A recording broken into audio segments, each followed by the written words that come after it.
Sono stati ritrovati tutto sommato in buone condizioni, visto anche le diverse giornate e notti passate all'addiaccio in condizioni abbastanza critiche, in un ambiente particolarmente impervio, però insomma tutto sommato diciamo che possiamo dire che è andata bene così.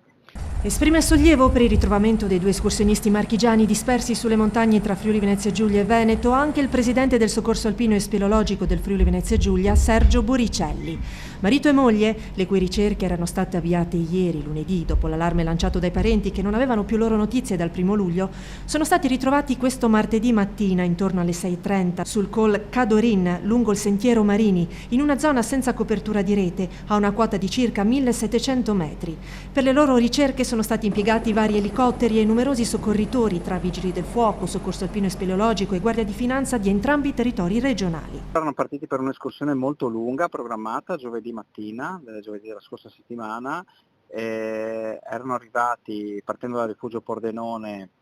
quasi al rifugio Padova in Cadore,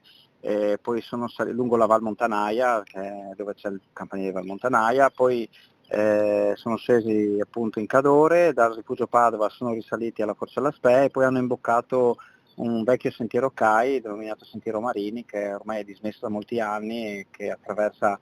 dei versanti molto impervi, molto pericolosi, con tratti anche franati, per cui insomma un po' la fatica, un po' le difficoltà tecniche